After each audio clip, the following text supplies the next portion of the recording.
Welcome to The Explainer. Today, we're taking a really fascinating deep dive into the world of software delivery. But, we aren't going to look at it the way we usually do. We aren't going to fixate on the newest shiny tools, the latest coding frameworks, or have that same old argument about which programming language is the absolute best. Instead, we're focusing on Chapter 24 of our source material, Observability Engineering, to explore software delivery as a living, breathing, incredibly complex system. So let's just dive right into this. If you've ever felt like your engineering organization is moving way too slowly, or that every single deployment feels like a terrifying roll of the dice, well, you are absolutely not alone. Think about that classic scenario we've all lived through, right? It's Friday afternoon, a deployment goes completely sideways, alarms start blaring, and suddenly the entire company is relying on that one hero engineer. You know, the person who miraculously remembers how the legacy database is wired together, and they swoop in to save the day. Now, while we always celebrate that hero, that chaotic, nail-biting deployment is actually a major symptom of a deeply broken environment. By the end of this explainer, you're going to see exactly why that happens, and much more importantly, how to actually fix it by fundamentally shifting your entire perspective. Here's our quick roadmap for today's explainer. First, we'll cover the socio-technical system. Second, the power of feedback loops. Third, virtuous cycles versus doom spirals. And finally, information flows as your ultimate leverage point. I want to kick things off with this incredibly powerful quote from the 2025 DORA report, which is highlighted in our source material. It says, "Successful AI adoption is a systems problem, not a tools problem." This right here, this creates immediate urgency for all of us. We are living in this wild era where AI is dramatically accelerating code generation. I mean, software is quite literally being written faster than ever before in human history. But here's the catch, and it's a big one. When the rate of change increases that drastically, our human control systems, meaning us, the developers, the operators, the managers, we have to speed up too. AI massively inflates the sheer volume of changes hitting our pipelines every single day. If our review bottlenecks stay exactly the same and our human ability to validate that code doesn't match the breakneck speed at which AI is generating it, well, that speed instantly turns into massive systemic risk. You don't get better software, you just end up shipping broken code faster. So to safely harness this kind of acceleration, we have to look far, far beyond the tools themselves. To understand exactly how to speed up those human control systems, we need to fundamentally shift how we view our software engineering environments. And that brings us to Section 1. The socio-technical system. Before we can even attempt to fix a system, we have to know how to actually look at it. Systems thinking means holistically understanding complex problems by viewing them as interconnected wholes rather than as isolated parts. It is so tempting, almost a trap, really, to look at a sluggish delivery pipeline and say, oh, you know what, we just need a new CI/CD tool, or we just need to hire 5 more senior engineers. But systems thinking forces us to step back. It forces us to focus on the relationships, the patterns, and those invisible forces that actually shape an organization's learning speed. And why is learning speed the ultimate metric for an engineering org? Because it completely dictates how fast a team can adapt to market changes, how quickly they can outrun outages, and how effectively they can absorb new information without completely breaking down. The real magic, and honestly the real friction too, lives in the spaces between the isolated parts. We've got to stop optimizing just the parts and start optimizing the whole shebang. So your production environment isn't just a collection of code and servers humming away in a data center. It's a complete socio-technical system. The TRIST principle is absolutely key here. It states that organizations must jointly optimize their social and their technical systems for peak performance. Think about it. People, process, structure, and technology are deeply, deeply intertwined. They are constantly co-producing outcomes. Every technical decision you make, say deciding to rip everything up and pick a brand new microservices architecture, that has profound social implications. It might completely change how your teams are structured, it'll demand totally new on-call rotations, and it'll force entirely different communication paths across the engineering floor. And it goes the other way too. Every social decision, like shifting to a fully remote-first culture, has huge technical consequences regarding how you grant system access or how you monitor productivity. If you try to fix only the technology, or you only reorganize the people, you're literally ignoring half the system. That approach reliably produces suboptimal outcomes because the half you neglected acts as a massive anchor dragging down the half you actually tried to improve. Which leads us to a really harsh truth. You cannot hire or buy your way out of socio-technical debt. We see this all the time. Management gets frustrated by a slow pace of progress. Development cycles slip away into endless firefighting and bug bashing. And the natural, almost knee-jerk instinct of leadership is to throw simple, expensive solutions at a highly complex problem. They'll go out and buy a massive, multi-million-dollar enterprise tool, or they'll aggressively add more headcount, just crossing their fingers and hoping it magically clears the bottleneck. But the source material makes this crystal clear. Many companies have tried this, and it just doesn't work.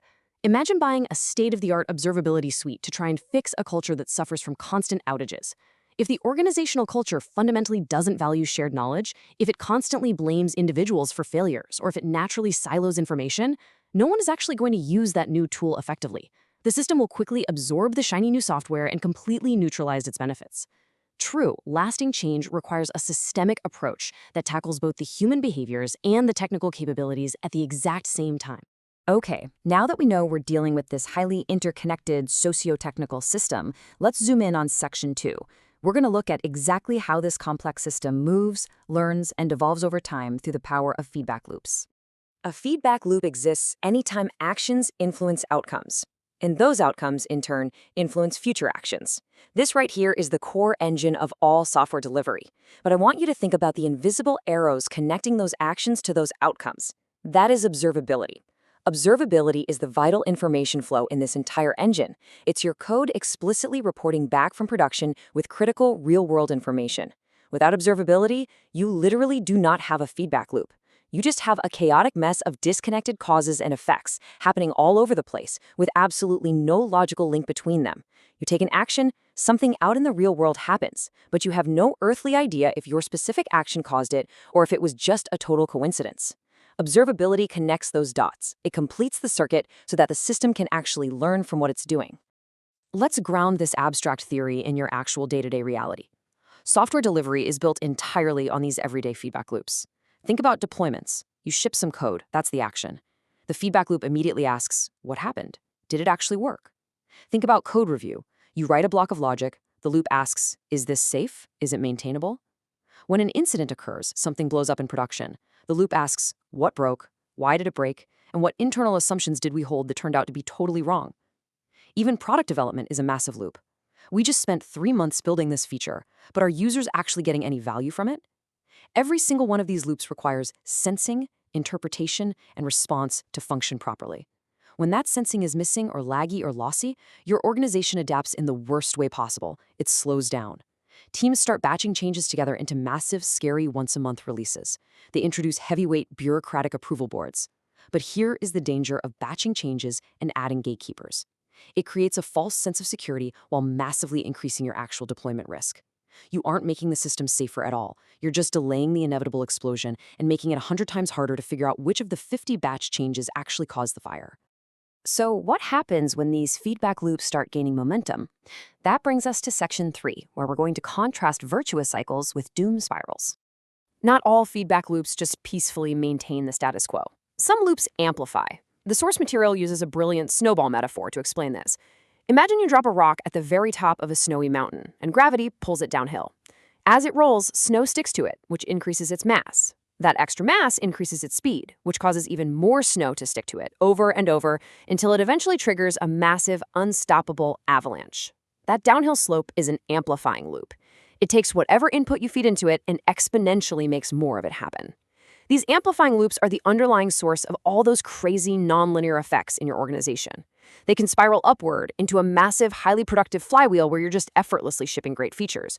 Or they can spiral downward into a catastrophic, burnout-inducing death spiral of constant, exhausting outages. They escalate with each and every repetition, and they won't stop until they are acted upon by a strong new force or disruptive new information. This brings us to a really fascinating realization. The difference between a virtuous cycle and a doom spiral is rarely, if ever, about intent. Engineers almost always have good intentions. Everyone is genuinely trying to do the right thing for the product and the user. The real difference is the system's inherent ability to self-correct. For example, imagine a really enthusiastic team, and they start breaking up a massive, clunky legacy monolith. They spin off one specific service, it works beautifully, performance improves across the board, and a virtuous cycle begins. But eventually, driven by that initial success, they might start breaking things down a little too far. Suddenly, the architecture becomes overly complex and practically impossible to debug. The critical turning point between success and failure here is simply whether the team can clearly see the effects of their actions in real time. If they can see the degradation and system health immediately, they can stop, they can adjust, or they can reverse course long before a doom spiral takes over the whole architecture. And this is exactly why the speed and the quality of your feedback are absolutely paramount. When you have functional feedback, your loops are fast and they are incredibly precise. This enables engineers to detect small, seemingly insignificant anomalies, like subtle latency spikes or strange one-off edge case errors, in real time, right as they happen. Fixing those small issues immediately creates a clean, stable baseline, which means future issues are even easier to spot. In this kind of environment, system quality actually compounds over time. But I want you to contrast that compounding success with laggy feedback. Imagine shipping a piece of critical code on a Tuesday morning. Everything seems fine, but you don't get a customer complaint about it until Friday afternoon.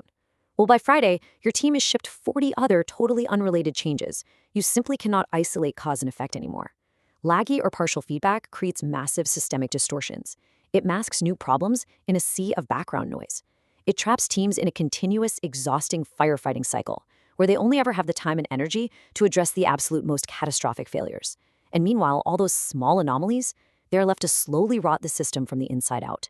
So we've seen the system, and we've seen the powerful loops that drive it.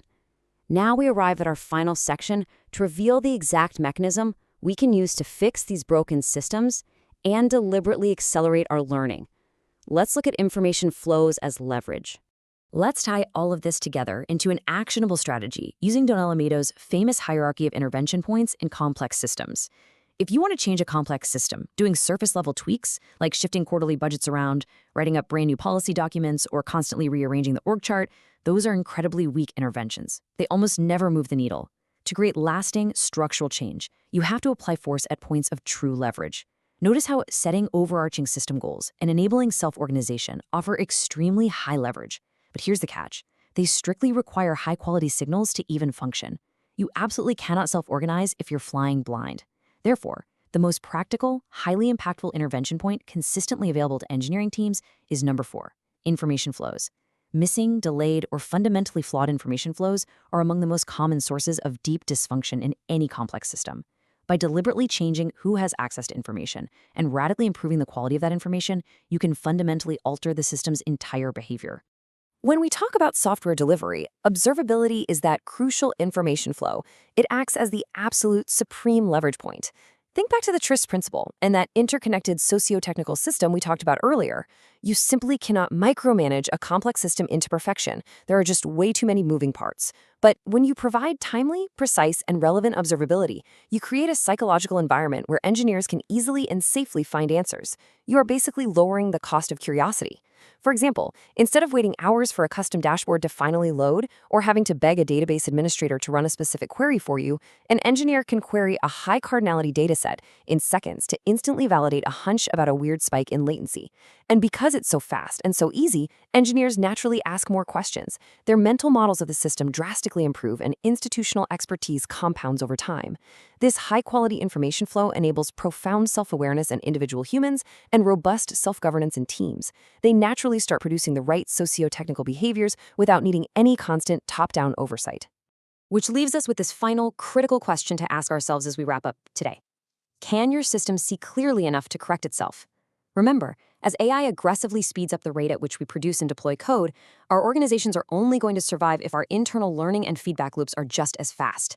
The entire paradigm has shifted. It is no longer about how fast you can ship code, it is entirely about how fast you can validate and learn from what you just shipped. I highly encourage you to look closely at your own socio-technical system this week. Evaluate your information flows, hunt down those laggy feedback loops, and start thinking about observability not just as a pretty dashboard for the operations team, but as the supreme leverage point for your entire organization's long-term success. Thank you so much for joining me on this explainer, and keep asking great questions.